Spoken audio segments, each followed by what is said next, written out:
la esferocitosis, creo que nos quedamos en la eritrocitosis congénita, al igual que la esferocitosis hereditaria en la que se producía una disminución en la superficie de la membrana celular producto de una alteración en la síntesis de las proteínas,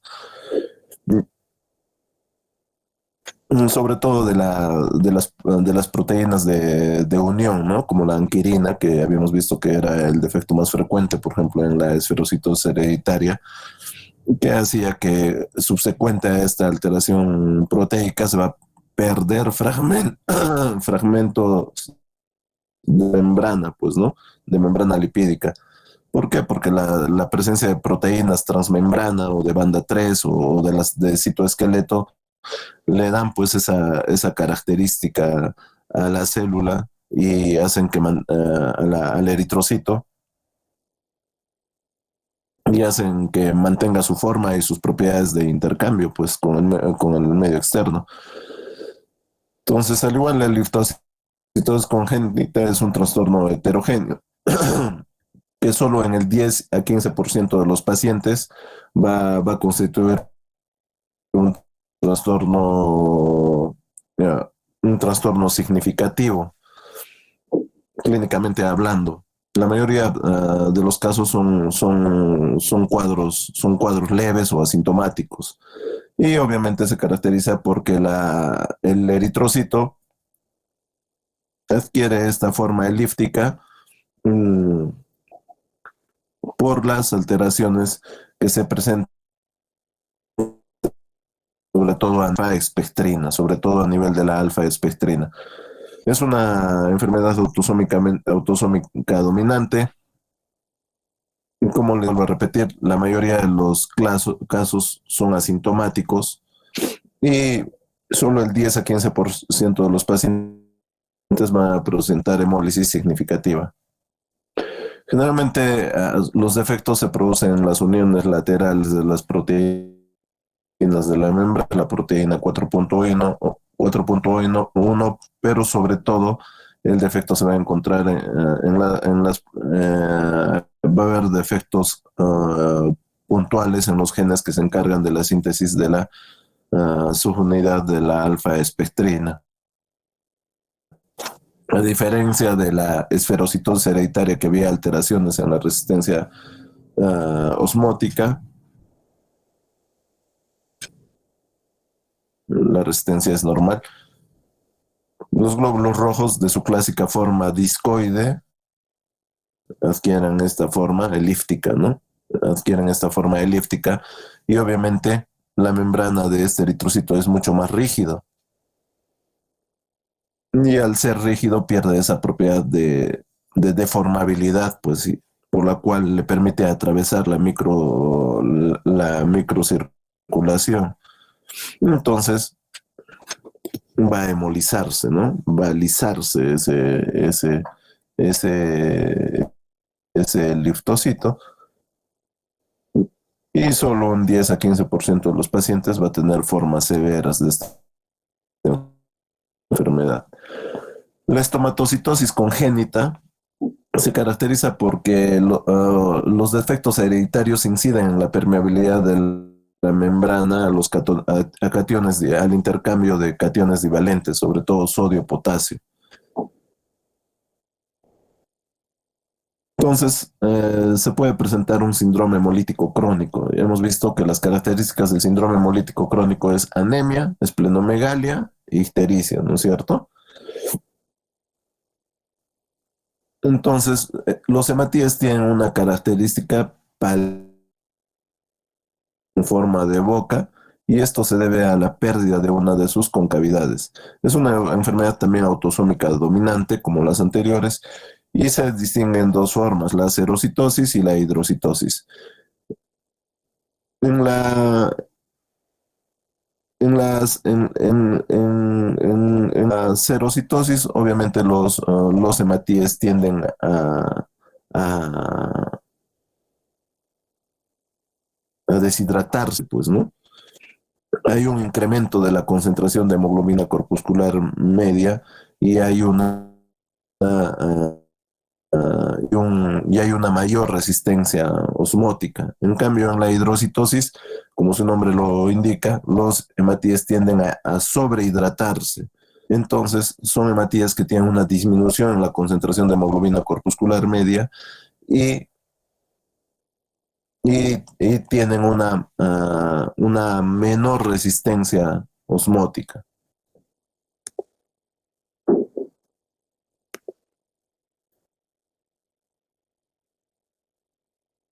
Mm,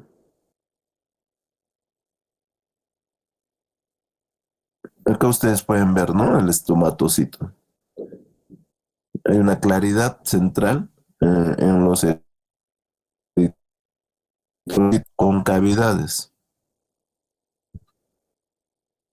porque recuerden que los eritrocitos son discos bicóncavos. Este es un resumen de las tres principales alteraciones en la membrana del eritrocito: la esferocitosis hereditaria, la electrocitosis, la estomatocitosis hereditaria. Algo resaltante entre los tres es con respecto al tratamiento, es que la esplenectomía no está indicado en la estomatocitosis hereditaria porque puede producir cuadros de trombosis. En general está desaconsejada. En cambio, en la esferocitosis y la linfocitosis hereditaria, cuando mi paciente requiere múltiples, es un paciente que requiere transfusiones a repetición, entonces a veces empiezan a tener un cuadro de hiperesplenismo que se caracteriza por leucopenia, trombocitopenia. Es mejor someterlos a una esplenectomía.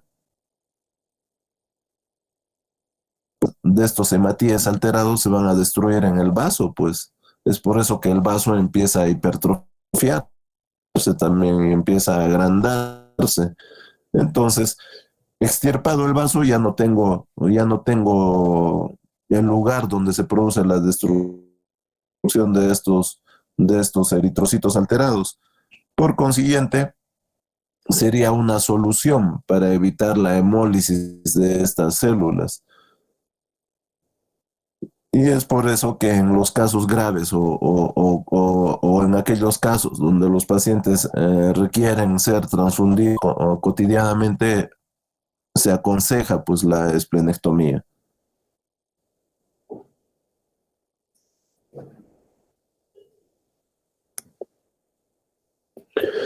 Existe otro tipo de alteraciones en el eritrocito que se conocen como enzimopatías congénitas. ¿Por qué? Porque va a haber un defecto en las enzimas que son encargadas de la producción de energía en el eritrocito. Ustedes saben que el sustrato para que el eritrocito realice todas sus funciones es la glucosa. Y en el eritrocito se tiene que metabolizar esta glucosa de vías en donde la glucosa 6-fosfato deshidrogenasa cumple un rol significativo. Y la deficiencia de esta glucosa 6-fosfato deshidrogenasa es una de las deficiencias enzimáticas más importantes dentro de estas enzimopatías congénitas. Por ello se dice que es la eritroenzimopatía hereditaria con hemólisis aguda más frecuente. Es decir, que este tipo de pacientes nacen con esta deficiencia de glucosa 6-fosfato deshidrogenasa. Nacen. Por eso es una enzimopatía congénita, porque van a tener una deficiencia de la glucosa 6-fosfato deshidrogenasa. Es una enfermedad ligada al cromosoma X, es decir, quienes van a ser susceptibles de tener este tipo de cuadros son pacientes varones que tienen una alteración en su cromosoma X. Recuerden, chicos, que los varones solo tenemos un cromosoma X. En cambio, las mujeres tienen dos cromosomas X. Si el paciente varón nace con un defecto en el cromosoma X, obviamente va a ser la enfermedad. En cambio, en la mujer, como tienen dos cromosomas X, si solo un cromosoma X está afectado, las mujeres van a ser portadoras. ¿Por qué? Porque el otro cromosoma X está normal, ¿me entienden? Pero si fuera una mujer homocigota, que es algo excepcional en este tipo de casos, podría ser la enfermedad. Pero como les digo, es raro tener mujeres homocigotas. Y no, y no es una enfermedad infrecuente. Hay 400 millones de personas que están afectadas por esta enzimopatía congénita. La prevalencia es mayor en zonas endémicas de malaria y en la deficiencia de esta glucosa 6-fosfato deshidrogenasa puede producir una enfermedad que se llama fagismo, que está en relación a la ingesta de habas frescas o incluso a la inhalación del polen de las flores de las habas. Para explicarles de mejor manera, vamos a ver este cuadro. Ustedes saben que esta es la vía glicolítica. Tenemos la vía de Embden-Meyerhof, por la cual lo que se busca es la síntesis de energía, pues de ATP y también de la 2,3 difosfoglicerato. El ATP es importante pues para el funcionamiento de las bombas dependientes de ATP, de las ATPasas. Y la 2,3 difosfoglicerato es importante porque va a disminuir el incremento en la síntesis de la 2,3 difosfoglicerato, disminuye la afinidad de la hemoglobina por el oxígeno y de esta manera el eritrocito moléculas de hemoglobina a los tejidos, pues, ¿no? Y realizar un adecuado intercambio de gases con los tejidos. Entonces, ¿qué es lo que sucede con la glucosa 6-fosfato deshidrogenasa? La glucosa 6-fosfato deshidrogenasa es una enzima importante en la vía de las pentosas fosfato, en esta vía. Entonces, gracias a su presencia, se produce la síntesis de la nicotina adenin dinucleótido fosfato reducido. Y secundariamente se va a producir la forma de glutatión reducido. ¿Y para qué es importante estos intermediarios metabólicos? Es importante para que el glóbulo rojo pueda, pueda resistir el ataque de sustancias oxidativas. No solo en este caso de las habas que tienen oxidantes como el peróxido de hidrógeno, sino también de una serie de medicamentos que podrían desencadenar esta enfermedad, como por ejemplo el uso de antipalúdicos, nitrofurantoínas, sulfonamidas, sulfonas, que si yo tengo un déficit de esta enzima, voy a hacer que mi eritrocito no tenga esa capacidad reductora, esa capacidad de resistir el ataque de las sustancias oxidativas como el peróxido de hidrógeno.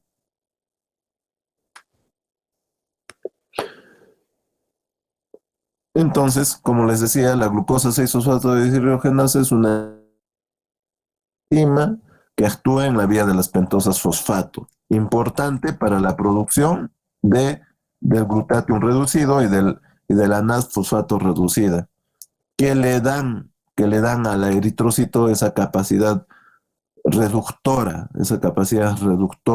de soportar y asimilar el ataque de sustancias oxidativas.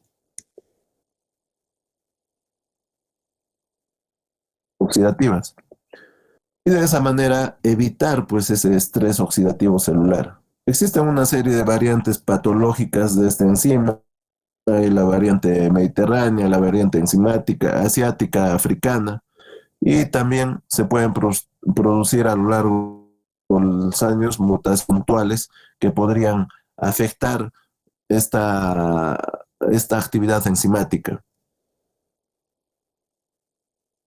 ¿No? La vía de Enden-Meyerhof y la vía de las y la vía de las pentosas fosfato. Otro punto importante en la vía de Meyerhoff es la formación de la nicotinamina adenil dinucleótido reducido, que, que ayuda a que no se forme la metahemoglobina.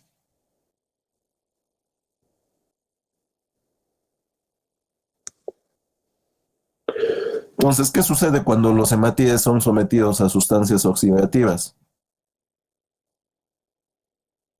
Lo normal es que no pase nada, pero si mi paciente tiene una deficiencia en la glucosa 6-fosfato deshidrogenasa, tiene una deficiencia, lo que sucede es que se precipita la hemoglobina por acción de estas sustancias oxidativas. ¿Y cuáles son estas sustancias oxidativas? Son el peróxido de hidrógeno, chicos, el peróxido de hidrógeno. Es una sustancia oxidante. Entonces se precipita la hemoglobina y no solo, sino que este glóbulo rojo se vuelve rígido y por ende se va a hemolizar, pues, porque si el glóbulo rojo es rígido, entonces disminuye esa su propiedad de deformabilidad y no va a poder atravesar la microvasculatura, sobre todo del vaso, sobre todo del vaso. Entonces es ahí donde se va a producir.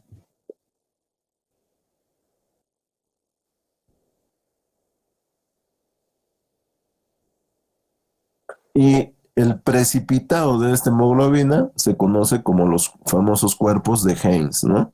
Los famosos cuerpos de Heinz. Entonces, tengo mi glóbulo rojo que está circulando por los vasos sanguíneos, que está circulando por los vasos sanguíneos y, y sufre el ataque de sustancias oxidativas que se pueden, y esas sustancias oxidativas derivan de productos que contienen este tipo de sustancias, como son las habas o son medicamentos. Entonces, ¿qué es lo que sucede? Que prioritariamente la hemólisis va a ser una hemólisis a nivel intravascular. En muy poca medida la hemólisis se va a dar a nivel del vaso. Es por eso que son eventos agudos, son eventos agudos. Las anemias hepáticas por deficiencia de glucosa 6-fosfato deshidrogenasa se, clínicamente van a producir síntomas generales, ¿no? Dolor abdominal, dolor lumbar y pueden producir orinas colóricas, orinas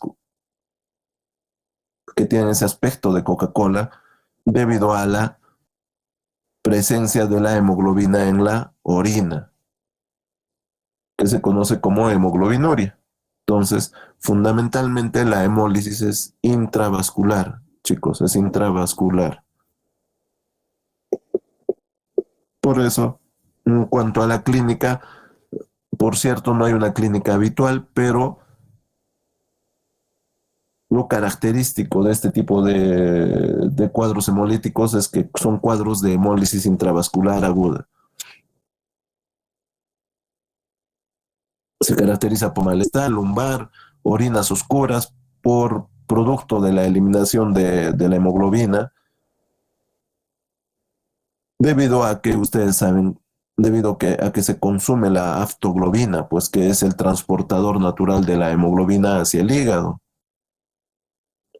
Pero como esta aftoglobina no es ilimitada, llega un momento en que ya no hay más aftoglobina y la hemoglobina queda libre en circulación en la sangre. Y esta hemoglobina tiene que depurarse por algún lado. El riñón en un momento de equilibrio trata de reabsorberla, pero llega un momento en que ya no se puede y es eliminada a través de la orina y por eso es que la orina toma ese color que se asemeja a la Coca-Cola, orinas medias negruzcas. Entonces, no solo este tipo Este tipo de anemias hemolíticas congénitas es precipitada por el consumo de habas, ojo, también por el consumo de medicamentos o algunos procesos infecciosos, sobre todo virales, que producen este estrés oxidativo, para lo cual el eritrocito se ve incapacitado. ¿Por qué? Porque ya hay un defecto en esta enzima. Este tipo de crisis son autolimitadas, es decir, que se curan, que pasan solas, pero existen algunos cuadros que requieren algún tipo de soporte. Entonces yo tengo que garantizar, si mi paciente viene con una anemia severa, obviamente tengo que garantizarle un soporte transfusional y una hidratación adecuada a mi paciente. Las formas crónicas son raras, ya les digo, son raras. Sobre todo predominan las formas agudas. Generalmente los pacientes que desencadenan estos cuadros siempre tienen antecedentes de una ictericia neonatal. Y estos pacientitos obviamente tienen un mayor riesgo de afectación neurológica del famoso kernicterus, ¿no?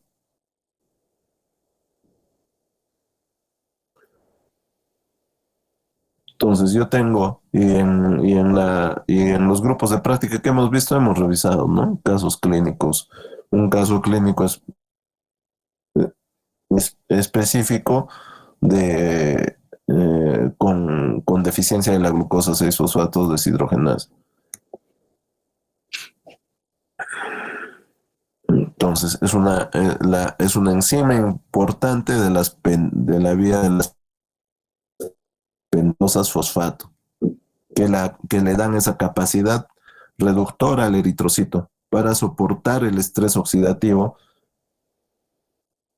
a la que es sometida, ¿no?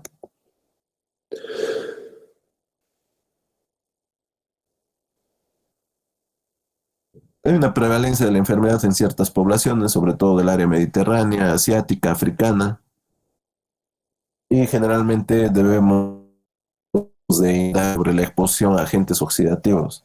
Tengo un niño, doctor, ayer le he dado habas frescas. Ah, ya.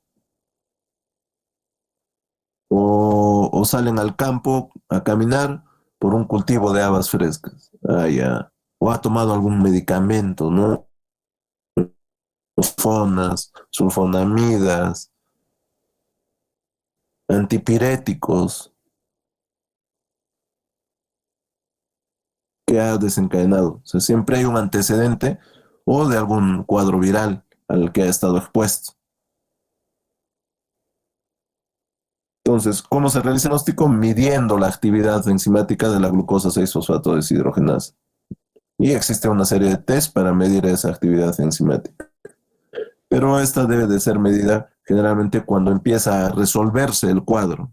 ¿Por qué? Porque ustedes saben que como toda anemia hemolítica, ¿qué se va a producir? Se va a producir reticulocitosis, porque es una anemia regenerativa. Entonces, al producirse reticulocitosis, muchas veces los reticulocitos tienden a producir una mayor síntesis de esta enzima. Entonces me podría dar un falso, un falso negativo. Entonces, por lo cual lo que se recomienda es que la medición de esta deficiencia enzimática debería realizarse superado el cuadro hemolítico. Como les decía, no hay un tratamiento específico, puesto que son enfermedades que se autolimitan. Lo que yo sí debo de garantizar, estando frente a un proceso severo de una anemia hemolítica aguda, es hidratación del paciente y un soporte transfusional, obviamente. Evitar agentes oxidativos y en cuadros de hemólisis crónica, que son raros, por supuesto, porque se supone que la profilaxis es evitar la exposición a agentes oxidativos que puedan precipitar que se desencadene esta patología, la esplenectomía o colecistiectomía, ¿no?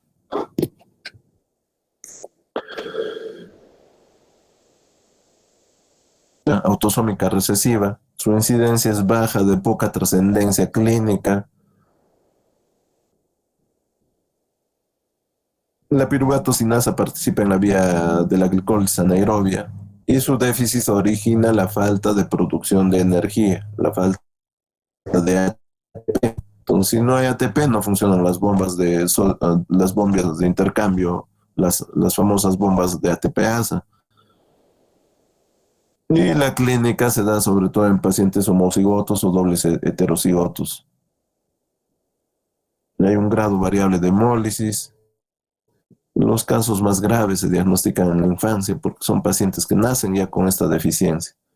Puede haber hidros fetales, los recién nacidos pueden debutar con anemia, ictericia, y obviamente el diagnóstico es el dosaje de este ensayo.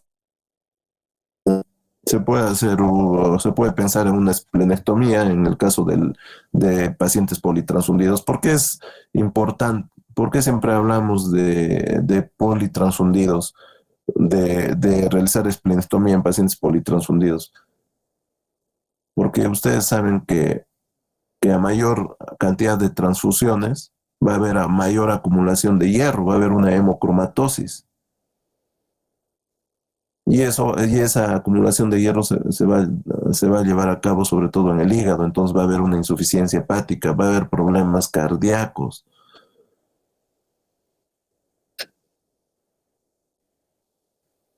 Entonces es por eso que incluso se vigila la sobrecarga de hierro.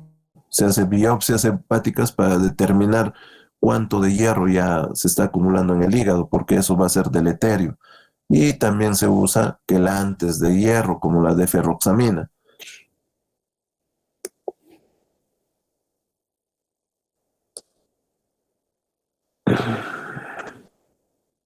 Entonces, hemos revisado las membranopatías y las enzimopatías. Dentro de las membranopatías, la esferocitosis hereditaria es la más importante. Es la más importante. Es crónica. Dentro de las membranopatías, la deficiencia de la glucosa 6-fosfato deshidrogenasa es un proceso hemolítico agudo generalmente, chicos, agudo, agudo. Uno de ustedes tiene esa deficiencia, se expone a un medicamento, se expone a las habas, que son ricas en agentes oxidativos, y va a desencadenar un cuadro hemolítico agudo, y los cuadros hemolíticos agudos se dan a nivel intravascular. Los cuadros hemolíticos crónicos se dan en el vaso, chicos, se dan en el vaso. El vaso es el principal órgano de destrucción en los procesos que se producen esplenomegalia, en los procesos crónicos. En los procesos agudos, la destrucción es intravascular.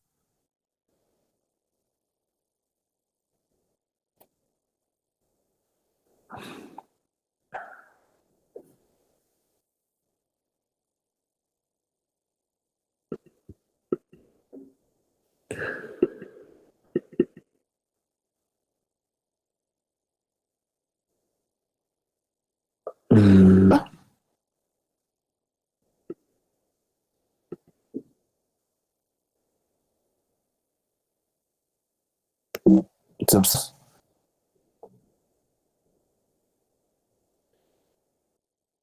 Chicos, Sí, doctor. Sí se ven las diapositivas, chicos, doctor. creo que estamos en distintas dimensiones.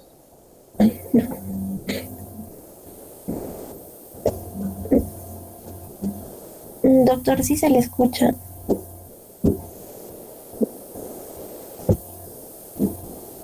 Ya.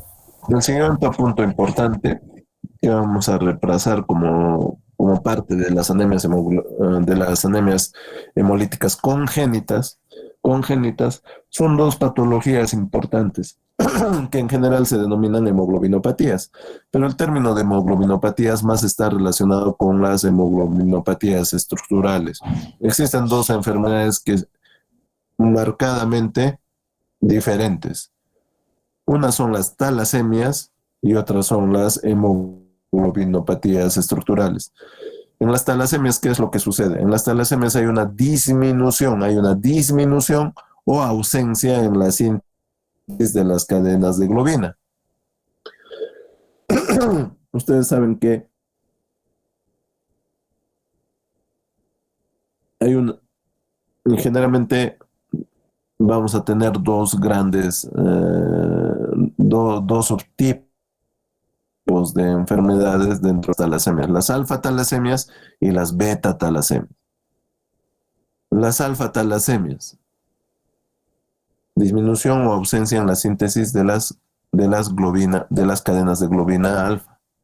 Las beta-talasemias, disminución o ausencia de las cadenas de globina beta.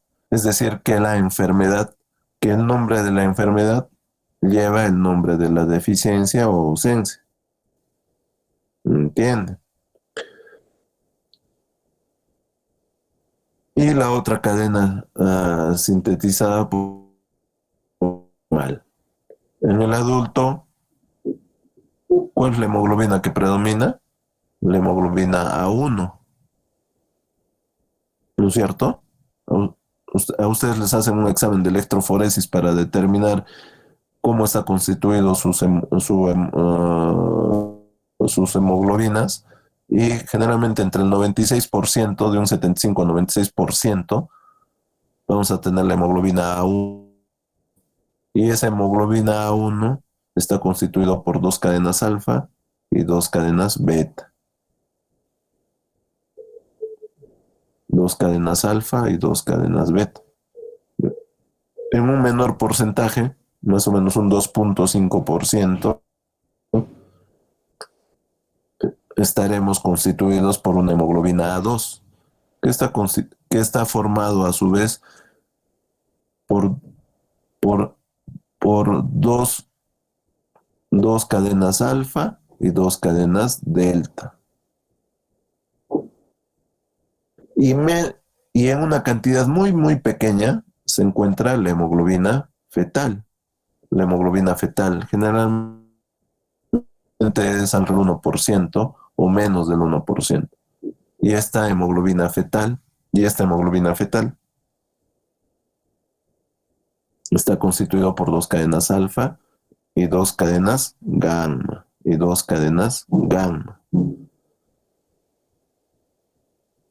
Entonces, ¿cuál es la diferencia con las hemoglobinopatías estructurales? En las hemoglobinopatías estructurales, la síntesis es normal. O sea, hay una producción normal de las cadenas de globina. El problema es que esta síntesis es anómala, pues.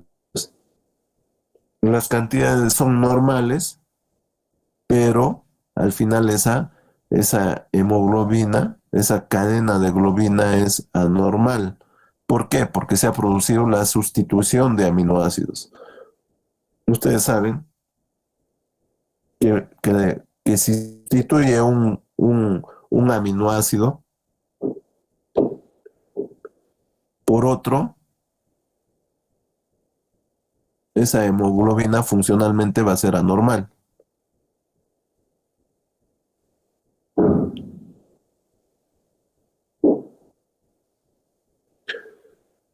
Pero las cantidades son totalmente normales.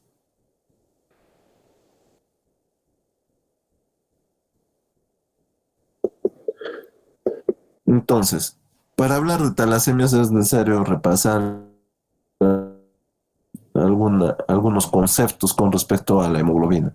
La hemoglobina constituye un tercio del volumen del eritrocito. Un tercio del volumen del eritrocito.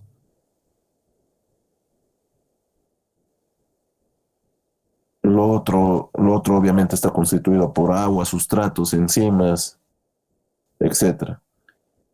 Tiene un peso molecular de 68 kilodaltons o 68.000 daltons. Y está constituido por cuatro subunidades. Cada una de estas subunidades está constituida por una cadena de globina y un grupo hemo. Las cadenas de globina se disponen en parejas de dos globinas idénticas, asemejando una estructura globular. Hay 6 tipos diferentes de cadenas de globina a lo largo de todo nuestro desarrollo, desde el periodo embrionario. Nosotros somos capaces de sintetizar hemoglobina, cadenas de globina alfa, cadenas de globina beta, cadenas de globina gamma, y dentro de las gamma, incluso, si el aminoácido es una alanina, se va a denominar a gamma, o si el aminoácido es una glicina, se va a denominar G-gamma. ¿Y cuál es la importancia de esto? Que generalmente la gamma, la alanina, se encuentra presente en los adultos y la G-gamma en el periodo intrauterino, como parte de la hemoglobina fetal, ¿no es cierto? Porque la que tiene la globina gamma es la hemoglobina. Otro tipo de cadenas de globina, la delta, la epsilon y la zeta, ¿no? La delta, la epsilon y la zeta. Sí, la zeta son cadenas de globina que forman parte de la hemoglobina Gower 1, Gower 2, Portland, que son, que, que son importantes hemoglobinas en el periodo embrionario,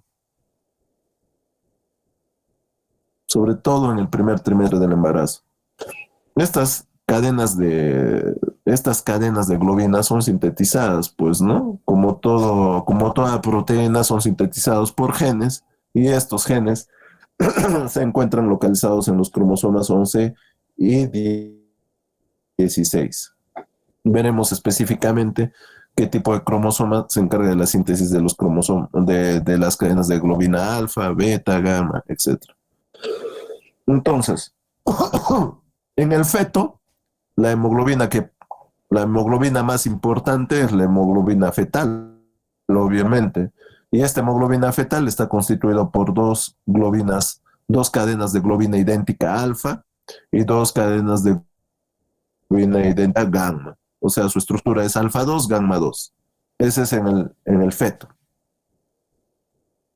Y en el adulto, el 96% de nuestra hemoglobina está constituido por la hemoglobina A, por la hemoglobina A. En algunas bibliografías van a ver que esta hemoglobina A también la denominan hemoglobina A1, A sub 1. En todo caso, tanto la hemoglobina A como la hemoglobina A sub 1 está estructurado por dos cadenas de globina alfa y dos cadenas de globina beta. Acá hay una representación esquemática de la hemoglobina en relación a sus cadenas de globina, en relación a sus cadenas de globina, tanto alfa como beta. Entonces, habíamos dicho que la hemoglobina es un tetrámero, pues está constituido por 4 subunidades. 4 subunidades. Cada subunidad está constituido por una cadena de globina, en este caso es la beta, y un grupo hemo, que está anclado a un residuo de histidina. A su vez, este grupo hemo, ustedes saben que está constituido por hierro y un anillo de protoporfirina. Entonces, yo tengo dos cadenas de globina idénticas, beta,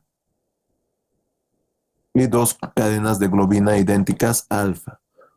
O sea, esta sería la representación esquemática de una hemoglobina A, de la hemoglobina A o hemoglobina A1, que constituye el 96% de los tipos de hemoglobina del adulto, Probablemente nosotros tengamos ese 96%, ¿no?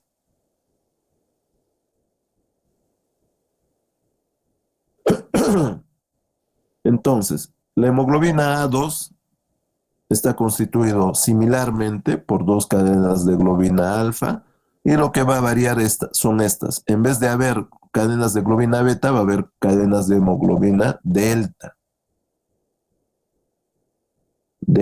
Pero el porcentaje es pequeño, es cercano al 2.5%. Y, eh, y el adulto, como les vuelvo a repetir, ¿tiene hemoglobina fetal? Sí lo tiene. sí lo tiene, pero sus cantidades no llegan al 1%, están alrededor del 1%.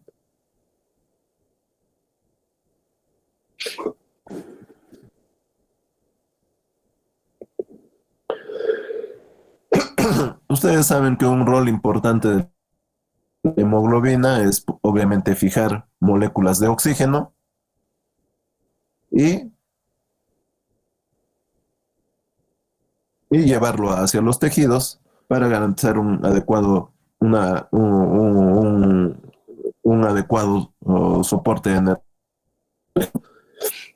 Entonces, lo que sucede es que las primeras moléculas de oxígeno que se unen a la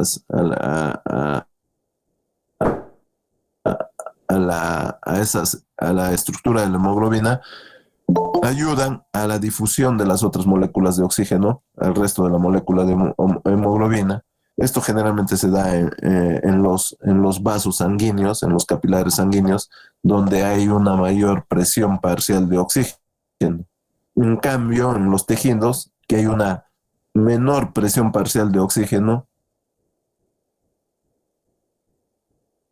lo que empieza es a incrementarse la síntesis de la 2,3 difosfoglicerato, cuyo, cuya función fundamental es disminuir la afinidad, cambia de conformación la estructura de la hemoglobina y cede el oxígeno que lo porta hacia los. Entonces, la hemoglobina durante el periodo embrionario y fetal es diferente a la hemoglobina del adulto. Es muy diferente a la hemoglobina del adulto. Generalmente en el periodo embrionario predominan pues las cadenas epsilon, las globinas, ¿no? Las globinas, y las cadenas epsilon y las cadenas zeta.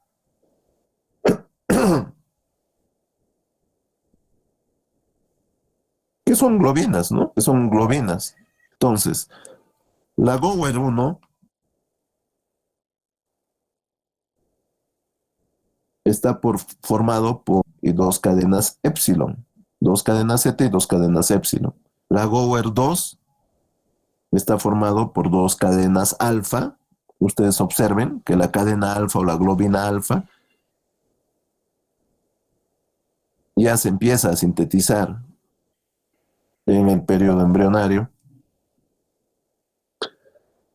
Y la Portland, que está constituida por dos cadenas Z y dos cadenas gamma, ¿no? Dos cadenas Z y dos cadenas gamma. Las primeras 6 semanas, la hemoglobina predominante y la que realiza hematopoiesis en el saco vitelino es la GOER1. Es la GOER1. Entre las 4 y 13 semanas, la GOER2 y la Portland, esos dos tipos de hemoglobina son los que tienen mayor preponderancia o mayor importancia. Y en general, estas hemoglobinas, tanto la GOER1, la GOER2 y la Portland, tienen un rol importante en la hematopoiesis hasta casi finalizado el primer trimestre. Luego de ello, empieza a incrementarse las cadenas gamma, pues las cadenas gamma que van a formar junto con las alfa la hemoglobina fetal. Esta hemoglobina fetal constituye el 75% de las hemoglobinas, de la hemoglobina funcional e importante en el feto. Obviamente, esta hemoglobina fetal estas cadenas se sintetizan a nivel del hígado y el rol de la hemoglobina fetal es preponderante hasta el nacimiento, que empieza a disminuir la síntesis de las cadenas gamma hasta, incluso yo puedo encontrar hemoglobina fetal por encima del 1% hasta los 6 meses,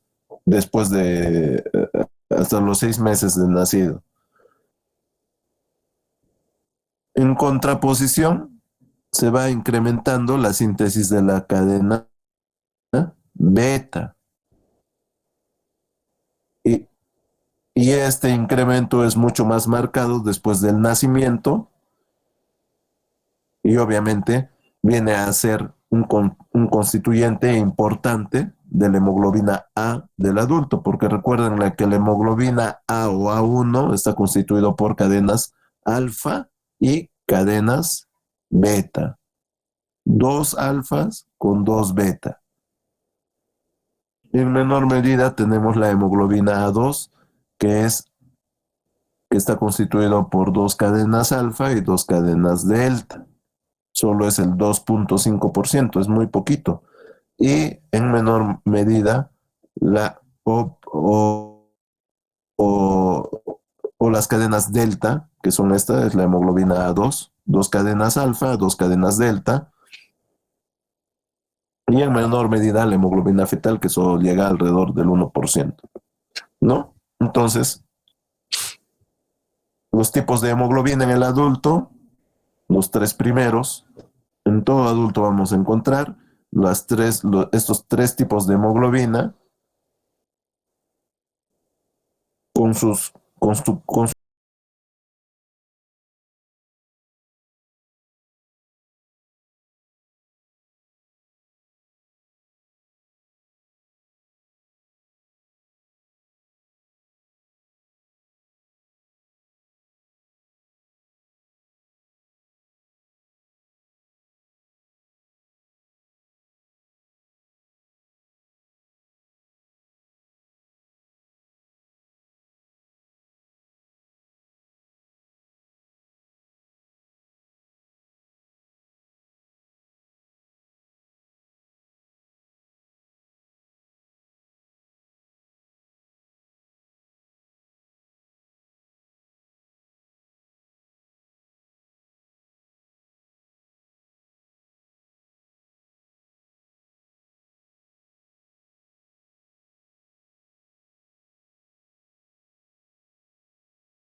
los otros días. Doctor, Sí, doctor.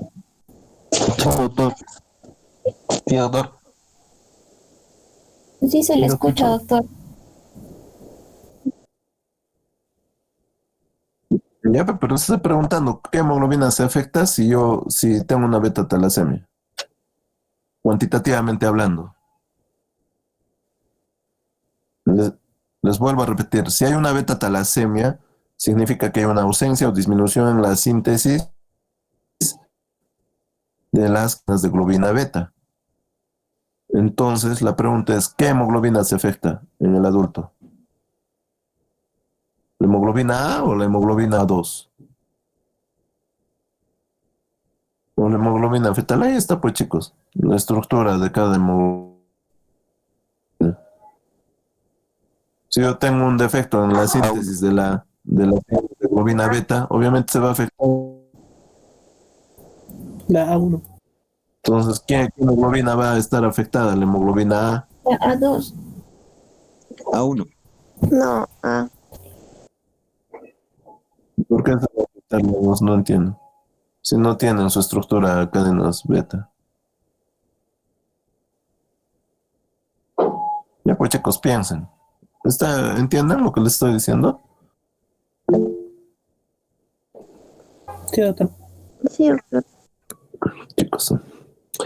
Ya.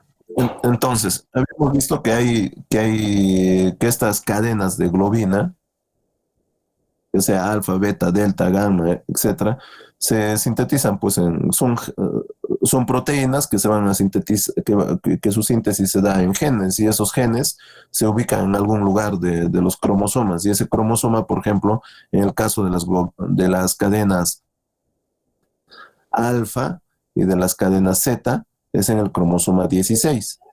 Y en el caso de las cadenas beta, delta, gamma, ustedes saben que pueden ser, hay dos tipos de gamma, dependiendo del aminoácido, si es glicina o es alanina, y épsilon, se sintetizan en el cromosoma 11, se sintetizan en el cromosoma 11. Entonces,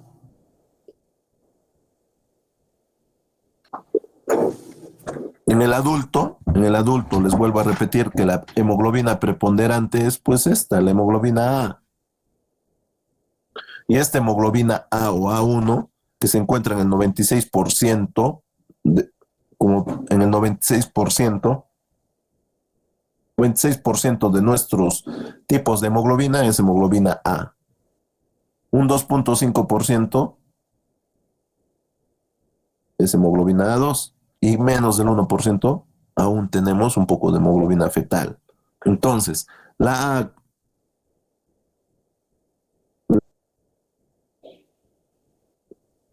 la A hay una combinación pues de dos cadenas alfa más beta. En la A2, dos cadenas alfa con dos cadenas delta. En la fetal, dos cadenas alfa con dos cadenas gamma. Y así sucesivamente, cada tipo de hemoglobina va a resultar de la combinación pues de los distintos tipos de cadenas, de los distintos tipos de cadenas. Entonces, yo les digo, si yo tengo una beta talasemia, ¿cuál es la globina que está afectada? ¿Cuál es la cadena que está afectada?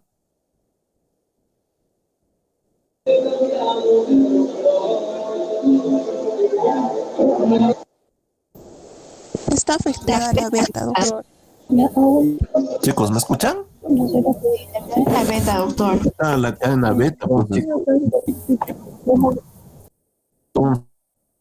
Entonces, esta cadena beta no se va a producir, no se va a sintetizar. Y el resto tiende a precipitarse. ¿Me entienden? Entonces, si yo tengo una alfa talasemia, no se va a sintetizar las cadenas alfa. Eso tiene que quedar claro, chicos.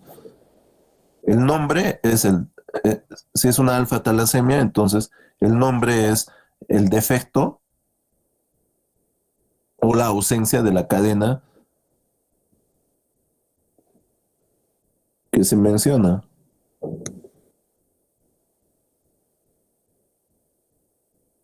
Entonces existe un control genético pues de la hemoglobina. Existe tiempos, existe periodos en la cual cada una de estas cadenas va a cumplir un rol fundamental de acuerdo al periodo del desarrollo humano.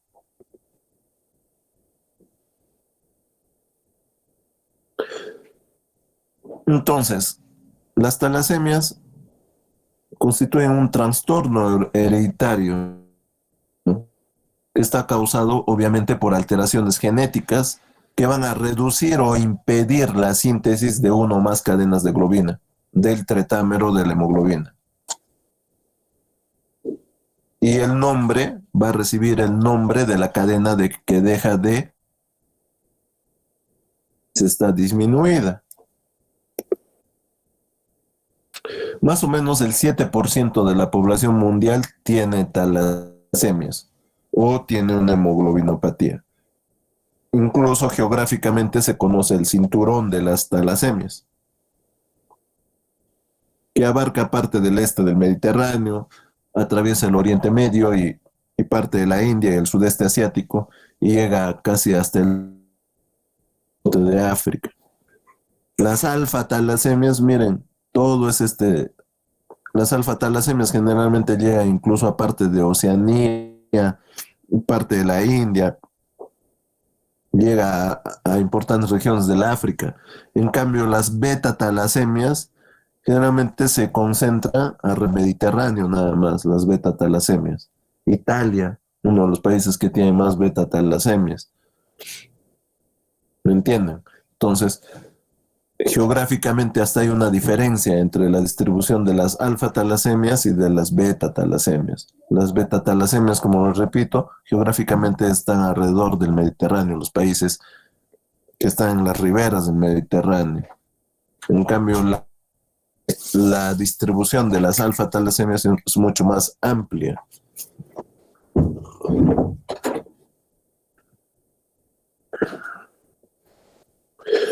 Entonces, tenemos hasta 3 tipos de talasemias.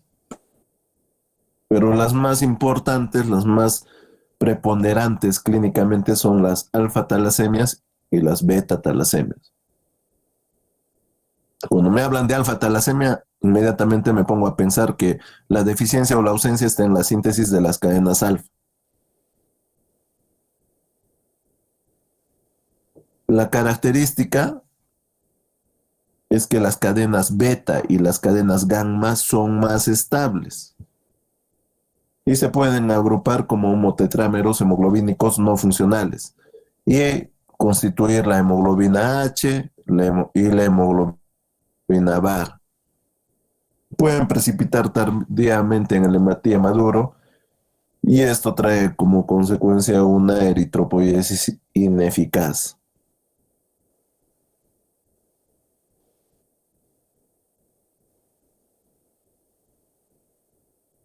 Pero que es mucho menor en relación a las beta-talasemias. En cambio, en las beta-talasemias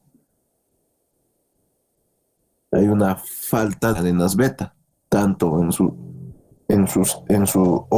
síntesis puede estar disminuida también. Entonces, las cadenas alfa que sobran son más inestables y generalmente precipitan precozmente en los precursores eritroides, lo cual va a llegar a mayor apoptosis y una mayor eritropoiesis ineficaz. Las delta-beta-talasemias hay una ausencia, una disminución en la síntesis de las cadenas delta y beta simultáneamente. Entonces, existe una clasificación de los síndromes talasémicos. Tenemos la alfa-talasemia, la delta-beta-talasemia, en función a la ausencia o a la disminución de la síntesis de las cadenas específicas que se mencionan ahí. Otro aspecto importante que tienen que conocer es que existe alguna nomenclatura que es importante para que la entiendan. Cuando está el alfa con un superíndice 0 o el beta con un superíndice 0, en resumidas cuentas significa que hay una ausencia total de la síntesis de las cadenas alfa o de las cadenas beta. Y si tiene un superíndice positivo, significa que no hay una ausencia, sino que hay una disminución en la síntesis tanto de las cadenas alfa o de las cadenas beta. ¿Me entienden? Entonces, la expresión fenotípica o la expresión clínica va a ir en relación al grado al grado de deficiencia de la cadena deficitaria. Por ejemplo, un portador silente que es una persona totalmente asintomática, por ejemplo, en las alfa-talasemias, su genotipo se caracteriza porque solo hay una alteración en un solo gen. Y los otros genes, obviamente, están están sin ningún defecto y tienen la capacidad de producir las cadenas alfa. Entonces, el paciente tiene mayor sintomatología. Lo mismo sucede en las beta-talasemias. Un portador de las cadenas beta. Mientras que la otra se encuentra normal. Para aclarar, nosotros tenemos 4 genes alfa. 4 genes alfa y tenemos 2 genes beta. En la talasemia menor o en el rasgo talasémico podemos tener estos 2 genotipos. Hay una alteración en 2. De repente va a tener el paciente simplemente en el frotis de sangre periférica, vamos a ver una anemia microcítica hipocrómica. ¿Y por qué se produce una anemia microcítica hipocrómica? Porque obviamente no se está sintetizando la globina que forma parte de la hemoglobina. Entonces los eritrocitos van a ser más pequeños, pues, ¿no?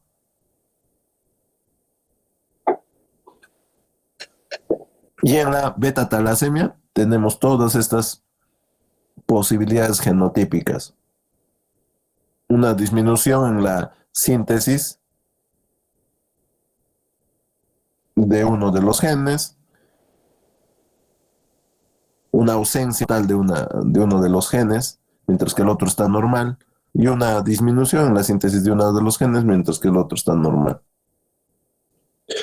En la intermedia, cuando más o menos de 2 a 3 genes están alterados, hay muy poca síntesis de cadenas alfa, y estas son todas las posibilidades de las alteraciones en la beta-talasemia. Y en la talasemia mayor es cuando los 4 genes están alterados. Y obviamente va a haber una ausencia casi absoluta de las cadenas alfa. Lo mismo que en las cadenas beta. Entonces, el cuadro clínico que presente mi paciente va a estar en relación con el grado de afectación genotípica.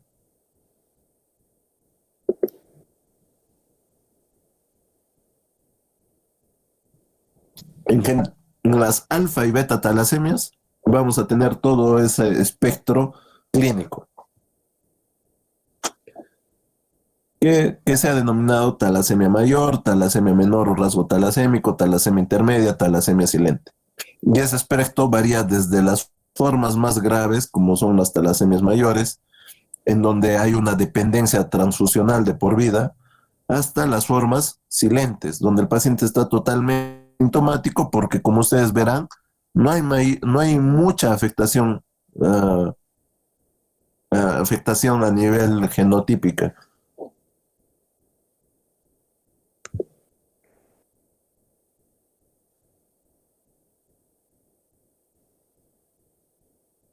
Con rasgo talasémico pueden presentar una anemia discreta, pero son pacientes totalmente asintomáticos.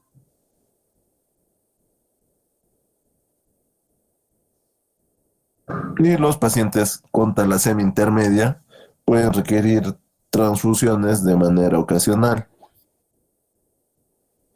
Entonces, el meollo del problema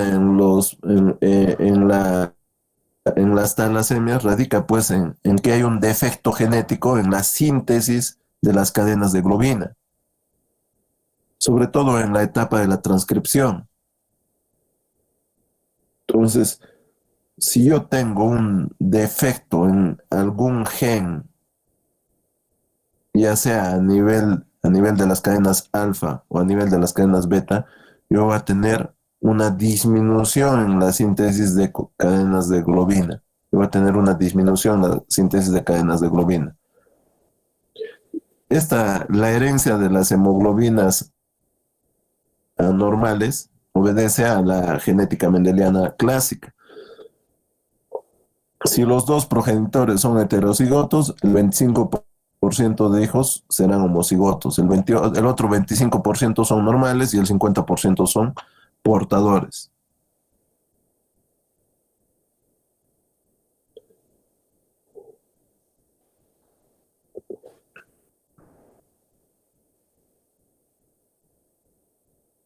Son las consecuencias fisiopatológicas del déficit de las cadenas alfa o beta.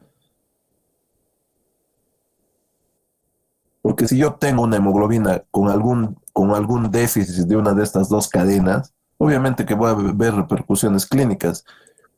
Y una de las repercusiones es esa deficiente hemoglobinización de los precursores eritroides. Pues. O sea, no tengo las cadenas de globina necesarias para la síntesis de mi hemoglobina.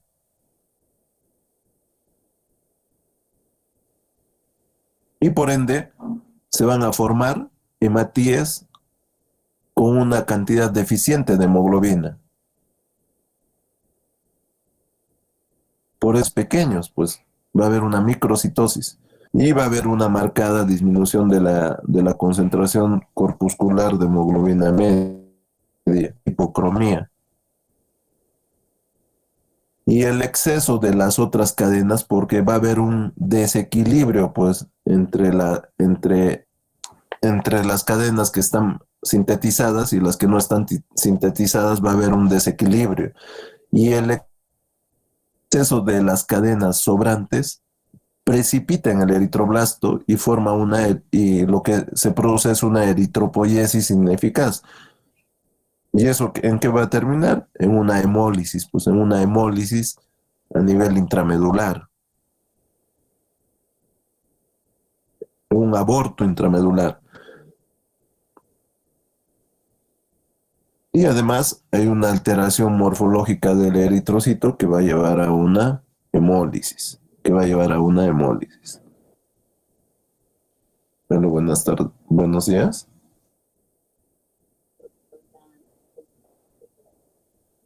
Ok. Por favor, en media horita le puedo devolver la llamada. Por favor, gracias. Entonces, hay un desequilibrio entre las cadenas que no deficitarias con las cadenas deficitarias. Las no deficitarias, las cadenas que se han sintetizado normal, tienden a precipitar pues, en la membrana de la hematía. Y van a producir, como consecuencia de eso, se va a hacer que ese glóbulo rojo o ese precursor vaya a apoptosis. Y se va a producir anemia. Ya, chicos, lo dejamos ahí. Nos falta 5 diapositivas para que